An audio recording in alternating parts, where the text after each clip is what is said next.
Hello my dear student, myself Vidyashri. I am Business Studies lecturer in Alpha Pre-University College, Krishnarajanagar. In the last video class, I was explained merits and demerits of the formal organization and introductions about the informal organization. ಏನು informal organizations ಅಂತ ಹೇಳಿದ್ರೆ informal organization is refers to an organizations where the relationship between people working in the organizations is not established by any formal authority. So informal organisations ಅಂತ ಹೇಳಿದ್ರೆ ವ್ಯಕ್ತಿಗಳ ನಡುವೆ ಸಂಬಂಧಗಳನ್ನು ಬೆಳೆಸುವಂತಹ ಒಂದು ಜಾಲತಾಣವಾಗಿರುವಂಥದ್ದು. So ಈ ಇನ್ಫಾರ್ಮಲ್ ಆರ್ಗ್ಯಾನೈಜೇಷನ್ಸ್ ಯಾವುದೇ ರೀತಿಯ ಫಾರ್ಮಲ್ ಅಥಾರಿಟಿಗೆ ಒಳಪಟ್ಟಿರುವಂಥದ್ದು ಅಲ್ಲ. ಸೊ ಏನು ಇನ್ಫಾರ್ಮಲ್ ಅಂತ ಹೇಳಿದ್ರೆ ವ್ಯಕ್ತಿಗಳ ನಡುವೆ ಸಂಬಂಧಗಳನ್ನು ಕಲ್ಪಿಸುವಂಥದ್ದು. In this class I am going to explain definition about the informal organization. There are two persons give the definitions in their.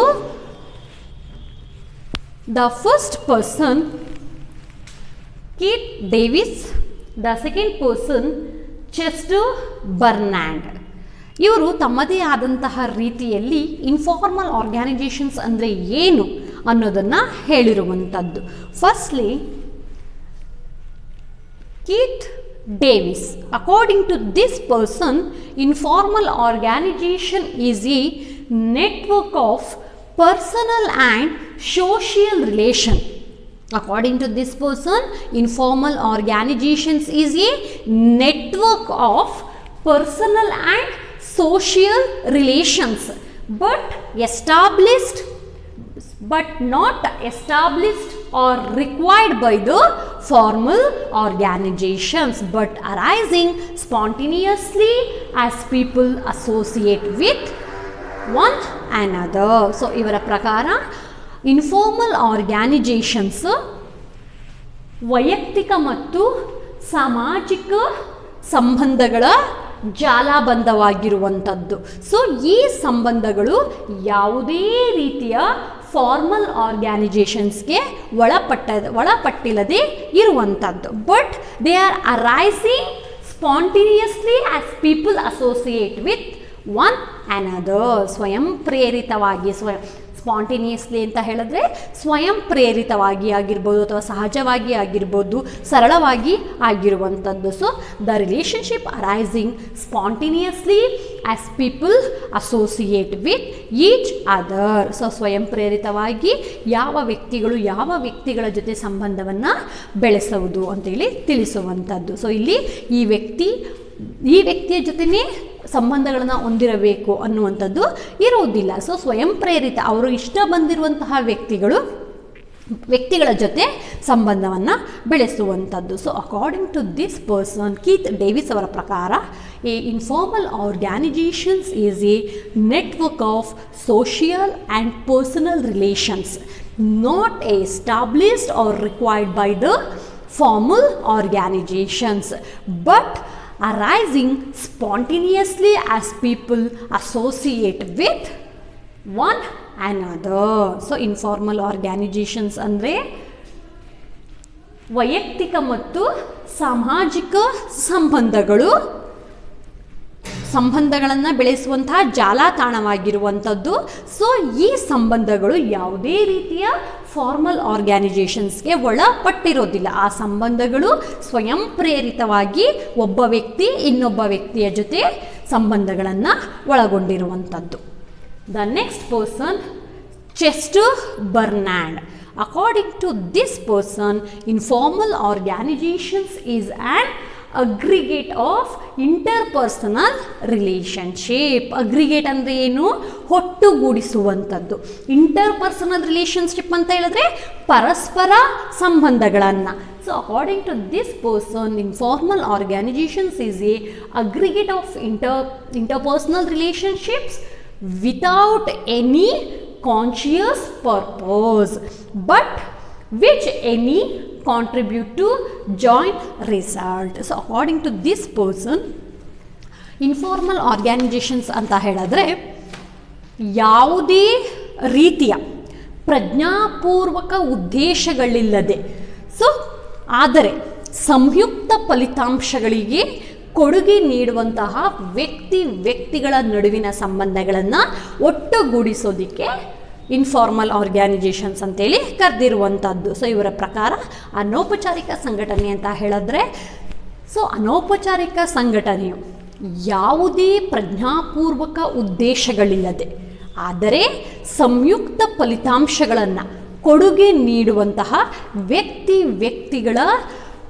ಸಂಬಂಧಗಳನ್ನು ಒಟ್ಟುಗೂಡಿಸೋದಕ್ಕೆ ಇನ್ಫಾರ್ಮಲ್ ಆರ್ಗ್ಯಾನೈಜೇಷನ್ಸ್ ಅಂತೇಳಿ ಕರೆದಿರುವಂಥದ್ದು. According to this person, informal organizations is an aggregate of interpersonal relationship without any conscious purpose but which any contribute to joint result. ಇವರ ಪ್ರಕಾರ ಅನೌಪಚಾರಿಕ ಸಂಘಟನೆಯು ಯಾವುದೇ ಪ್ರಜ್ಞಾಪೂರ್ವಕ ಉದ್ದೇಶಗಳಿಲ್ಲದೆ ಆದರೆ ಸಂಯುಕ್ತ ಕೊಡುಗೆಗಳನ್ನು ನೀಡುವಂತಹ ವ್ಯಕ್ತಿಗಳ ನಡುವಿನ ಸಂಬಂಧಗಳನ್ನು ಒಟ್ಟುಗೂಡಿಸೋದಕ್ಕೆ ಇನ್ಫಾರ್ಮಲ್ ಆರ್ಗ್ಯಾನೈಜೇಷನ್ಸ್ ಅಂತೇಳಿ ಕರೆದಿರುವಂಥದ್ದು.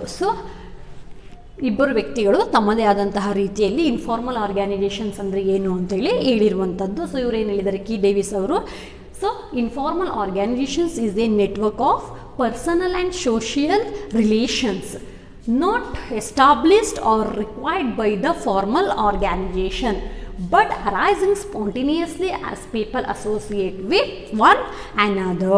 ಸ್ವಯಂ ಪ್ರೇರಿತವಾಗಿ ವ್ಯಕ್ತಿಗಳ ನಡುವೆ ಸಂಬಂಧಗಳನ್ನು ಒಟ್ಟುಗೂಡಿಸುವಂಥದ್ದು, ವ್ಯಕ್ತಿಗಳ ನಡುವೆ ಸಂಬಂಧಗಳನ್ನು ಒಟ್ಟುಗೂಡಿಸುವಂಥದ್ದು. ಇದು ಒಂದು ವೈಯಕ್ತಿಕ ಮತ್ತು ಸಾಮಾಜಿಕ ಜಾಲಬಂಧವನ್ನು ಒಳಗೊಂಡಿರುತ್ತೆ. ಆ ಸಂಬಂಧಗಳು ಯಾವುದೇ ರೀತಿಯ ಫಾರ್ಮಲ್ ಆರ್ಗ್ಯಾನೈಜೇಷನ್ಸ್ಗೆ ಒಳಪಡದೆ ಇರುವಂಥದ್ದು.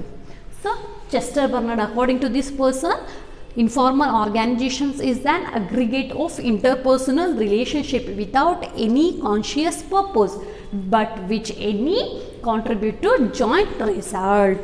ಇವರ ಪ್ರಕಾರ ಅನೌಪಚಾರಿಕ ಸಂಘಟನೆಯು ಯಾವುದೇ ಪ್ರಜ್ಞಾಪೂರ್ವಕ ಉದ್ದೇಶಗಳಿಲ್ಲದೆ ಆದರೆ ಒಂದು ಸಂಯುಕ್ತ ಕೊಡುಗೆ ನೀಡುವಂತಹ ವ್ಯಕ್ತಿಗಳ ನಡುವಿನ ಸಂಬಂಧವನ್ನು ಒಟ್ಟುಗೂಡಿಸೋದಕ್ಕೆ ಇನ್ಫಾರ್ಮಲ್ ಆರ್ಗ್ಯಾನೈಜೇಷನ್ಸ್ ಅಂತೇಳಿ ಕರೆಯುವಂಥದ್ದು. Next topic is features of informal organizations. The following points are summarize the features of the informal organizations. Number 1, structure-wise information organizations is flexible and unplanned. ಇಲ್ಲಿ ಮಾಹಿತಿಯ ರಚನೆಯು ಯಾವ ರೀತಿ ಇರುತ್ತೆ ಅಂತ ಹೇಳಿದ್ರೆ ಈ ಫ್ಲೆಕ್ಸಿಬಲ್ ಆ್ಯಂಡ್ ಅನ್ಪ್ಲ್ಯಾನ್ಡ್ ಆಗಿರುವಂಥದ್ದು. ಫ್ಲೆಕ್ಸಿಬಲ್ ಅಂದರೆ ಏನು?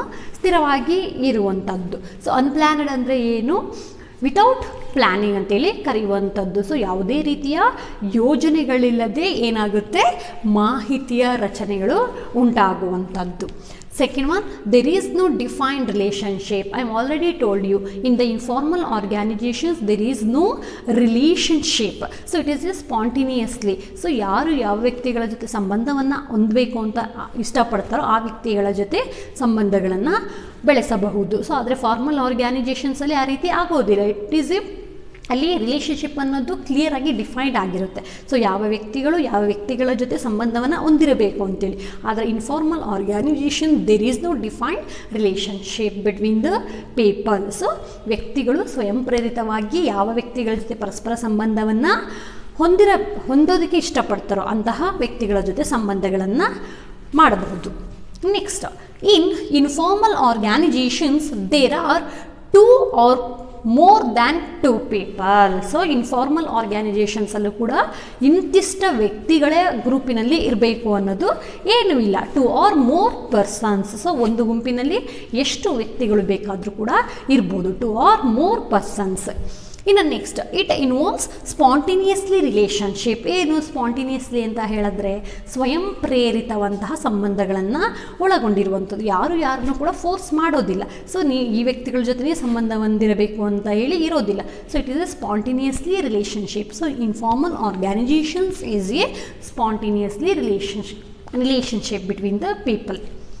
Next, people have right to join more than one informed group at the same time. ಏನು ಹಾಗಂತ ಹೇಳಿದ್ರೆ ಒಂದೇ ಸಮಯದಲ್ಲಿ ಒಂದು ಗುಂಪಿನಲ್ಲಿ ಮಾತ್ರ ಅಲ್ಲದೆ ಇನ್ನೊಂದು ಗ್ರೂಪಿನಲ್ಲೂ ಏನು ಮಾಡ್ಬೋದು, ಮೆಂಬರ್ ಆಗಿ ಇರುವಂಥದ್ದು ಅಥವಾ ಜಾಯಿನ್ ಆಗುವಂಥದ್ದು. ಸೊ ಇನ್ಫಾರ್ಮಲ್ ಆರ್ಗ್ಯಾನೈಜೇಷನ್ಸ್, ಅನೌಪಚಾರಿಕ ಸಂಘಟನೆಯಲ್ಲಿ ವ್ಯಕ್ತಿಗಳು ಒಂದೇ ಸಮಯದಲ್ಲಿ ಒಂದು ಗುಂಪು ಅಥವಾ ಅದಕ್ಕಿಂತ ಹೆಚ್ಚು ಗುಂಪಿನಗಳ ಜೊತೆ ಏನಾಗ್ಬೋದು, ಸೇರಬಹುದು. Next, the members of the informal organizations is an voluntarily basis. Voluntarily ಅಂದರೆ ಏನು, ಸ್ವಯಂ ಪ್ರೇರಿತವಾಗಿ. ಸೊ ಯಾರು ಕೂಡ ಫೋರ್ಸ್ ಮಾಡದೇ ಇರುವಂಥದ್ದು. ಸೊ ಯಾವ ವ್ಯಕ್ತಿಗಳು ಬೇಕಾದರೂ ಮೆಂಬರ್ಸ್ ಆಗ್ಬೋದು ಇನ್ಫಾರ್ಮಲ್ ಆರ್ಗ್ಯಾನೈಜೇಷನ್ಸ್ಗೆ. The members of informal organizations is voluntarily basis. No one forced them. So ಯಾರಿಗೆ ಇಂಟ್ರೆಸ್ಟ್ ಇದೆಯೋ they people can join the informal organization. So these are some important features of the informal organizations. ಯಾವ್ಯಾವುದು? First one, structure wise information organizations is flexible and unplanned. There is no defined relationship. In informal organizations, there are two or more than two people. It involves spontaneously relationship between the people. People have right to join more than one informal group at the same time. ಒಂದೇ ಸಮಯದಲ್ಲಿ ಹಲವಾರು ಅನೌಪಚಾರಿಕ ಗುಂಪಿನಗಳಿಗೆ ವ್ಯಕ್ತಿಗಳು join ಆಗುವಂಥದ್ದು. So the members of the informal organizations is an voluntarily basis. The next topic is merits and demerits of the informal organizations. The informal organizations has the following merits. First one is prescribed line of communications are not followed. I am already told you, formal organizations, the communications is transferred through the scalar chain. In the informal organizations, do not fix any line of communications. It can take place any direction. Second, it leads to faster spread of information. So ಇಲ್ಲಿ ಮಾಹಿತಿಗಳನ್ನು ಬೇಗ spread ಮಾಡೋದಕ್ಕೆ ಸಹಾಯವನ್ನು ಮಾಡುತ್ತೆ. ಏನಕ್ಕೆ? ಇಲ್ಲಿ ಯಾವುದೇ ರೀತಿಯ ಲೈನ್ ಆಫ್ ಕಮ್ಯುನಿಕೇಷನ್ಸ್ ಇರೋದಿಲ್ಲ. ಸೊ ಯಾವ ರೀತಿ ಬೇಕಾದರೂ ಕೂಡ ಕಮ್ಯುನಿಕೇಟ್ ಆಗ್ಬೋದು. ವರ್ಟಿಕಲಿ ಬೇಕಾದರೂ ಆಗಿರ್ಬೋದು ಅಥವಾ ಹಾರಿಜಾಂಟಲಿ ಕಮ್ಯುನಿಕೇಟ್ ಬೇಕಾದರೂ ಆಗಿರ್ಬೋದು. So it leads to faster spread of information. Next, it leads to get quick feedback. ಏನು ಫೀಡ್ಬ್ಯಾಕ್ ಅಂತ ಹೇಳಿದ್ರೆ, ನಾವು ಏನು ಕಮ್ಯುನಿಕೇಷನ್ಸ್ ನಾವು ಮಾಡಿರ್ತೀವೋ ಅದಕ್ಕೆ ಉತ್ತರಗಳನ್ನು ಪಡೆದುಕೊಳ್ಳುವಂಥದ್ದು. So it is helps to get quickly feedback. So communications ಬೇಗ ಸ್ಪ್ರೆಡ್ ಆಗ್ತಿದ್ದಾಗೆ ಫೀಡ್ಬ್ಯಾಕ್ ಕೂಡ ಏನಾಗುತ್ತೆ, ಬೇಗ ಪಡೆದುಕೊಳ್ಳುವಂಥದ್ದು. Next, it helps to fulfil the social needs of the members. Informal organizations helps to fulfil the social needs of the members. ಸಾಮಾಜಿಕ ಅಗತ್ಯತೆಗಳನ್ನು ಪೂರೈಸೋದಕ್ಕೆ ಸಹಾಯವನ್ನು ಮಾಡುವಂಥದ್ದು. Next, this enhance their job satisfactions of the employees. So informal ಆರ್ಗ್ಯಾನೈಜೇಷನ್ನು ಎಂಪ್ಲಾಯಿಗಳಲ್ಲಿ ಕೆಲಸದ ತೃಪ್ತಿಯನ್ನು ತಂದುಕೊಡುವಂಥದ್ದು. So this enhance their job satisfactions. So ಯಾವಾಗ ಒಂದು ವ್ಯವಹಾರ ಸಂಸ್ಥೆ ಕೆಲಸ ನಿರ್ವಹಿಸುವಂತಹ ವ್ಯಕ್ತಿಗಳ ಅಗತ್ಯತೆಗಳನ್ನು ಪೂರೈಕೆ ಮಾಡುತ್ತೋ ಅಂಥ ಸಮಯದಲ್ಲಿ ಏನಾಗುತ್ತೆ, ಎಂಪ್ಲಾಯೀಸ್ಗೆ ಜಾಬ್ ಸ್ಯಾಟಿಸ್ಫ್ಯಾಕ್ಷನ್ಸ್ ಅನ್ನೋದು ಸಿಗುವಂಥದ್ದು. Next, it contributes towards fulfilment of objectives of the organizations. ಯಾವಾಗ ಒಂದು ವ್ಯವಹಾರ ಸಂಸ್ಥೆಯಲ್ಲಿ ಸೋಷಿಯಲ್ ನೀಡ್ಸ್ ಫುಲ್ಫಿಲ್ ಆಗುತ್ತೆ, ಜಾಬ್ ಸ್ಯಾಟಿಸ್ಫ್ಯಾಕ್ಷನ್ ಸಿಗುತ್ತೆ ಅಂತ ಹೇಳಿದಾಗ the employees contribute more to achievements of the objectives of the organizations. Next, demerits. It may become a disruptive force when it spread rumors. So informal organizations ಅಲ್ಲಿ ಯಾವುದೇ ರೀತಿಯ fixed line communications ಇರೋದಿಲ್ಲ. It can take any directions. It may leads spread rumours. So ಗಾಸಿಪ್ಗಳನ್ನ ಹರಡೋದಕ್ಕೆ ಸಹಾಯವನ್ನು ಮಾಡುವಂಥದ್ದು. ಯಾವಾಗ communications ಜಾಸ್ತಿ ಆಗುತ್ತೋ ಅವಾಗ ಏನಾಗುತ್ತೆ, ಗಾಸಿಪ್ಸು ರೂಮರ್ಸು ಎಲ್ಲ ಏನಾಗುತ್ತೆ, ಇನ್ಕ್ರೀಸ್ ಆಗುವಂಥದ್ದು. Next, it works against the interest of the formal organization. So informal organizations works with against the interest of the formal organizations. Formal ಆರ್ಗ್ಯಾನೈಜೇಷನ್ಸ್ಗೆ ವಿರುದ್ಧವಾಗಿ ಏನು ಮಾಡುತ್ತೆ, ಇದು ಕೆಲಸವನ್ನು ನಿರ್ವಹಿಸುವಂಥದ್ದು. Next, the management may not be successful in implementing changes. So ಏನಾದರೂ ಬದಲಾವಣೆಗಳು ಆದರೆ ಆ ಬದಲಾವಣೆಗಳಿಗೆ ಏನಾಗ್ಬೋದು, ಮ್ಯಾನೇಜ್ಮೆಂಟ್ ಸಕ್ಸಸ್ಫುಲ್ ಆಗಿ ಇಂಪ್ಲಿಮೆಂಟ್ ಮಾಡ್ಕೊಳ್ಳೋದಕ್ಕೆ ಸಾಧ್ಯ ಆಗದೇ ಇರುವಂಥದ್ದು. So these are some important demerits of the informal organizations. First one ಏನು ಹೇಳುತ್ತೆ, ಸೊ ಯಾವಾಗ ಕಮ್ಯುನಿಕೇಷನ್ಸ್ ಜಾಸ್ತಿ ಆಗುತ್ತೋ ಅವಾಗ ಏನಾಗುತ್ತೆ, ಸ್ಪ್ರೆಡ್ ರೂಮರ್ಸ್ ಮತ್ತು ಗಾಸಿಪ್ಸ್ಗಳು ಜಾಸ್ತಿ ಆಗುವಂಥದ್ದು. So the informal organizations deals against the interest of the formal organizations and the management may not be successful in implementing changes. So ಯಾವುದಾದ್ರೂ ಚೇಂಜಸ್ ಆದರೆ ಅದರಲ್ಲಿ ಅದು ಸಕ್ಸಸ್ಫುಲ್ ಆಗೋದಕ್ಕೆ ಸಾಧ್ಯ ಆಗೋದಿಲ್ಲ. So these are some important merits and demerits of the informal organizations. The next topic is comparative view of formal and informal organizations, or another word, what is the differences between informal organizations and formal organizations. The following differences summarize the what is the differences between formal and informal organization. The first difference is the basis origin. Origin andre ಏನು, ಉತ್ಪತ್ತಿ ಆಗುವಂಥದ್ದು. The formal organization origin is arises as a result of company rules and policies. So formal organizations ಯಾವ ರೀತಿ ಉತ್ಪತ್ತಿ ಅಂತ ಪಡೆದುಕೊಳ್ಳುತ್ತೆ ಅಂತ ಹೇಳಿದ್ರೆ, ಕಂಪನಿಯ ರೂಲ್ಸ್ ಮತ್ತು ರೆಗ್ಯುಲೇಷನ್ಸ್ ಆಗಿರ್ಬೋದು, ಪಾಲಿಸಿಗಳ ಆಧಾರದ ಮೇಲೆ ಫಾರ್ಮಲ್ ಆರ್ಗ್ಯಾನೈಜೇಷನ್ಸು ತನ್ನ ಅಸ್ತಿತ್ವವನ್ನು ಪಡೆದುಕೊಳ್ಳುವಂಥದ್ದು. Informal organizations, I am already told you. So informal organizations helps to create a relationship between the persons as a social relationship. So the informal organizations, it arises as a result of social interaction. ಸಾಮಾಜಿಕ ಸಂಬಂಧಗಳನ್ನು ಬೆಳೆಸೋದಕ್ಕೆ ಸಹಾಯವನ್ನು ಮಾಡುವಂಥದ್ದು. So ಇದು ಉತ್ಪತ್ತಿಯಾಗೋದು ಕಂಪನಿಯ rules, regulations, policies ಆಧಾರದ ಮೇಲೆ formal ಆರ್ಗ್ಯಾನೈಜೇಷನ್ಸ್ ತನ್ನ ಅಸ್ತಿತ್ವವನ್ನು ಪಡೆದುಕೊಂಡ್ರೆ, ಇನ್ಫಾರ್ಮಲ್ ಆರ್ಗ್ಯಾನೈಜೇಷನ್ಸ್ ತನ್ನ ಅಸ್ತಿತ್ವವನ್ನು ಸಾಮಾಜಿಕ ಸಂಬಂಧಗಳ ಮುಖಾಂತರ ಅಸ್ತಿತ್ವವನ್ನು ಪಡೆದುಕೊಳ್ಳುವಂಥದ್ದು. Next, flow of authority. Authority ಅಂದರೆ ಏನು? What is the authority? Authority means the authority is transferred from top level to lower level. So ಅಧಿಕಾರವು ಮೇಲ್ವರ್ಗದಿಂದ ಕೆಳವರ್ಗದವರಿಗೆ ಅಥವಾ ಅಧೀನ ವರ್ಗದವರಿಗೆ ವರ್ಗಾವಣೆಯಾದರೆ ನಾವು ಅದನ್ನು ಅಥಾರಿಟಿ ಅಂತೇಳಿ ಕರೆಯುವಂಥದ್ದು. So authority means right to command, right to give orders, right to perform or right to uses of the resources. The formal organizations flow of authority is vertical. Vertical ಅಂದರೆ ಏನು? ವರ್ಟಿಕಲ್ ಅಂತ ಹೇಳಿದ್ರೆ ಈ ರೀತಿ ಬರುವಂಥದ್ದು. So ಮೇಲಿನಿಂದ ಕೆಳವರ್ಗಕ್ಕೆ, top level to lower level. The flow of authority is in the formal organizations is vertical from top level to lower level. Informal organizations flow of authority is both vertical and horizontal. ಏನು vertical ಅಂತ ಹೇಳಿದ್ರೆ, this is the symbol of the vertical. Horizontal means same level. So it may upwards ಆಗಿರ್ಬೋದು, downwards ಆಗಿರ್ಬೋದು, that is vertical. So horizontal means same ಲೆವೆಲಲ್ಲಿ authority transfer ಆಗುವಂಥದ್ದು. So the flow of authority in the formal organizations is vertical. It may take place upward and downward. But in formal organizations flow of authority is both vertical and horizontal. It may take downwards ಆಗಿರ್ಬೋದು, upwards ಆಗಿರ್ಬೋದು, ಅಥವಾ same levels in the organization.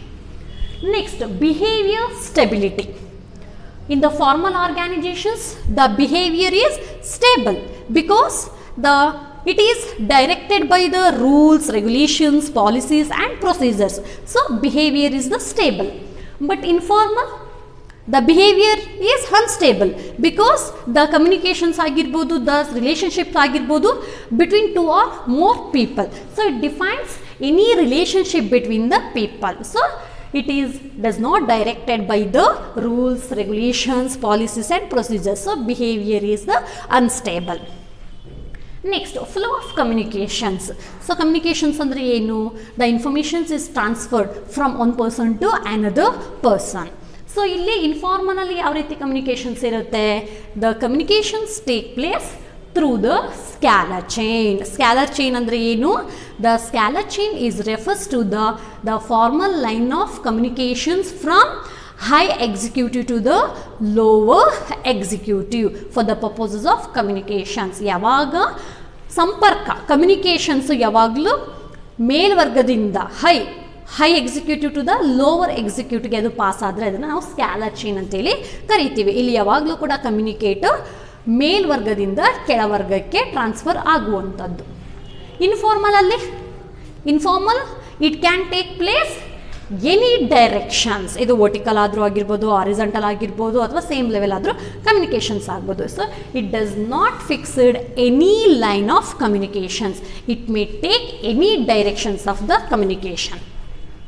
Next, structure, ರಚನೆ ಯಾವ ರೀತಿ ಇರುತ್ತೆ? The formal organization structures is well defined.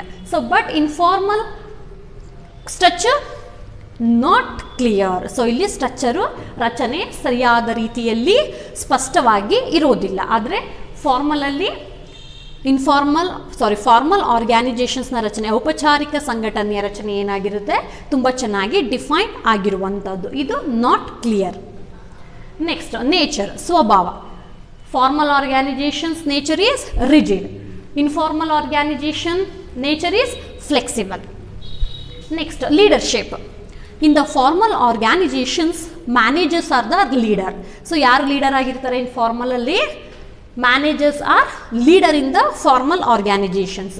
But informal ಆರ್ಗ್ಯಾನೈಸೇಷನ್ಸಲ್ಲಿ leaders may or may not be managers. So managers leader ಆದರೂ ಆಗಿರ್ಬೋದು ಅಥವಾ ಇಲ್ಲದೆ ಇರುವಂಥದ್ದು. So they people are choose by the group. Next, relationship. So formal organizations relationship ಹೇಗಿರುತ್ತೆ? Impersonal. ಏನು impersonal ಅಂತ ಹೇಳಿದ್ರೆ? ವ್ಯಕ್ತಿಗಳ ನಡುವೆ ಸಂಬಂಧ ಇಲ್ಲದೆ ಇರುವಂಥದ್ದು. ಸೊ ಇನ್ಫಾರ್ಮಲಲ್ಲಿ ಯಾವ ರೀತಿ ಇರುತ್ತೆ ರಿಲೇಷನ್ಶಿಪ್? ಇಂಟರ್ ಪರ್ಸನಲ್, ವ್ಯಕ್ತಿಗಳ ನಡುವೆ ಪರಸ್ಪರ ಸಂಬಂಧ ಇರುವಂಥದ್ದು. So formal organizations relationship is impersonal. ವ್ಯಕ್ತಿಗಳ ನಡುವೆ ರಿಲೇಷನ್ಶಿಪ್ ಅನ್ನೋದು ಇಲ್ಲದೆ ಇರುವಂಥದ್ದು. ಆದರೆ ಇನ್ಫಾರ್ಮಲಲ್ಲಿ ಇಂಟರ್ಪರ್ಸನಲ್ ರಿಲೇಷನ್ಶಿಪ್ ಅನ್ನೋದು ಜಾಸ್ತಿ ಇರುವಂಥದ್ದು. So these are some important differences between the formal and informal ಆರ್ಗ್ಯಾನೈಸೇಷನ್.